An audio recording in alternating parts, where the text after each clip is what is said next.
evening breeze, suddenly appeared an elderly monk, sannyasi, and he asked Ramakrishna, "You look like a great sadhaka or a spiritual person. Why don't you practice Advaita? I'll teach you Advaita. I'll teach you the Advaita philosophy and give you sannyas." This monk is called Totapuri. Ramakrishna says, "Oh, I don't know whether I should learn or not. I'll go and ask my mother and come back and tell you." This sannyasi thought that maybe the mother is living with him. He said, "All right, go and ask her and come back. Go and ask your mother and come back and tell me." Ramakrishna ran into the Kali temple, and after a few minutes he comes back and he says, "I asked my mother, she told I should go and learn from you." This sannyasi was shocked. He asked, "Where your mother is staying? When did you go and take permission? I saw only you were entering into the temple. How did you take permission from your mother? She stays there or what?" Ramakrishna says, "Yes, my mother stays there. The Kali is my mother. She is there. I went and took permission from her. She said that I can learn from you. I have come back." Totapuri was not able to understand. He says, "What nonsense you are talking?" Ramakrishna says, "No, she only told me. Come, I will show you." Till the end, Totapuri was not able to understand, because it is too much for him to understand that you can talk to a statue. Totapuri just smiled and thought maybe it is a hallucination. Maybe it's a hallucination. Ramakrishna is hallucinating. And you don't know the power of his hallucination. Even if you think it is a hallucination. Let me narrate one more incident. The power of his hallucination. If you think it is a hallucination, Vivekananda asks him, "Master, have you seen God?" Ramakrishna says, "Yes, I have seen. I have seen him more deeply, more clearly than I see you." One more incident. When Ramakrishna was doing puja, regular worship of the Kali, some disciple brought the conch bangle. See, bangles made out of conch. They cut the conch in the crass way and they make bangles in Calcutta. In Bengal, they make bangles out of conch. A disciple brings 4 bangles to offer it to the Mother Kali. And actually, if you see the statue of the Mother Kali, one hand will be with a sword, and another one hand will be with a severed head. The head, the other hand will be Abhaya and Varada. In all the 3 hands, you can put the bangle directly. He put the bangle. But in this one hand, in which he is having that severed head and the cut head and the Rakshasa's head, in that hand you can't insert that bangle. Because there is a stone statue, she is having a head. Suddenly, next day, the devotee came and he saw that bangle is there in the hands of Kali. She is having the bangle. The devotee had the shock and he asked the Ramakrishna, "How did you put that bangle inside? Did you break it and paste it? Did you break the bangle and pasted it?" He said, "No. How can I break mother's bangle? It's made out of conch and you can't open it. You have to only insert it." In the left upper hand, he removed the sword and inserted the bangle. The right upper hand and the right hand, directly you can insert the bangle. This hand, it is a statue, a stone statue, it's having a big head. The head can't be removed. It's not removable. It's a permanent statue, it's a stone statue. But suddenly he sees the bangle is there inside. Devotee had a shock. Devotee is asking, "How can this be? How did you put that bangle?" Ramakrishna says, "Why? I just told the mother to drop the head.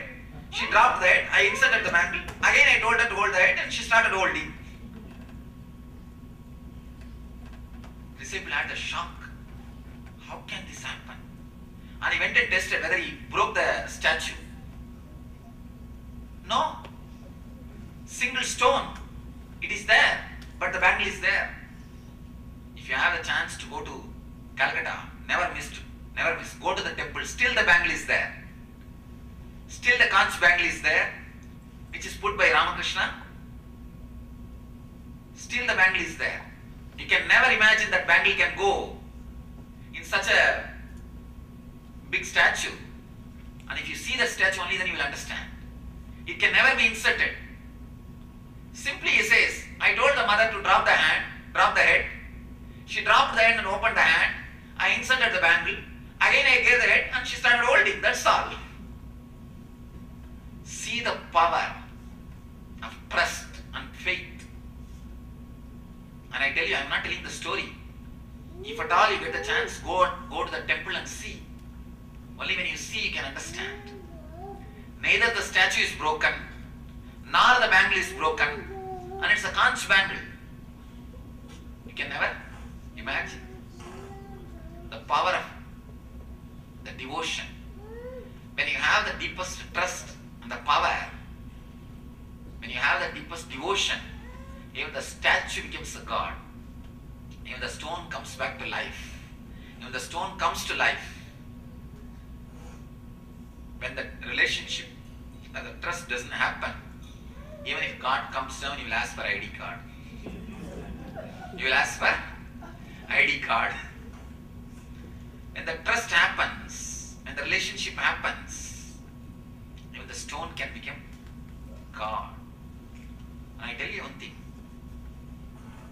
When really the relationship happens, the other person really looks like a God. He will look like a God and he will be God. It is not even looking like a God. He will be God. Vivekananda gives a discourse in one place. When he speaks, he says, Ramakrishna is God. Somebody asks him, how can you say he's a God? You can say he's an enlightened person. Guru, how can you say he's a God? Vivekananda says, he is much more than what you know as God. Whatever you know in the name of God is much more than that. Naturally we can't accept. It's very difficult. And they start fighting. How can he be God? How can this, that? And this Vivekananda starts asking, what do you know by the name word God? The disciple says, omnipresent, omnipotent, omniscient. What do you know by the word omniscient? What do you know by the word omnipresent? Omnipresent. He is present everywhere. What do you know by the word he is present everywhere? Means he is inside this pillar. He says, yes, he is inside the pillar. Then he is inside the pillar material, or he is the pillar material? No, he is inside the pillar material. Then what about the pillar material? He is not the pillar material.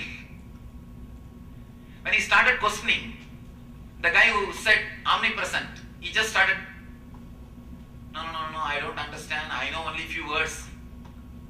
Then Vivekananda says, you know only few words about God.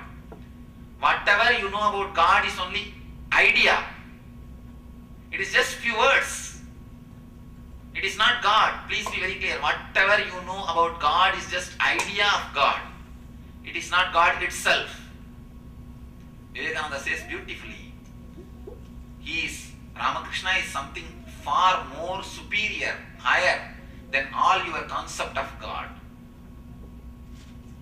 Enlightened masters are something far more higher and superior than your idea of God. Vivekananda says, you only have idea, yes, experience. That is what really the difference. You have only word or idea, yes, experience. When the real relationship happens, you really experience the master as a God. Master as a God. People come and ask me, Swamiji, are you God? I tell them that depends on you. They ask me, what is this? How can you say that? But true, when you really open up and fall in tune, whatever you know as God, whatever you think God can do, everything will be happening in your life through my form. Everything, if you think that God will appear in front of you and answer your questions, you will see that I am appearing and answering. If you think that God will appear in your dreams and heal you, you will see that I will be appearing and healing. When you fall in tune and open up, whatever you think God will do to you, everything will be happening through me to you. When you are closed, even if I am God, I can't help you. Somebody goes to Buddha and asks, Buddha, you know enlightenment is the highest thing. Why don't you give it to everyone? Buddha says, please go around and take a survey. How many wants? Evening that guy comes back and says, nobody wants Buddha. Buddha says, beautiful word. God gives you the freedom to be in bondage. Even enlightenment is not forced on you.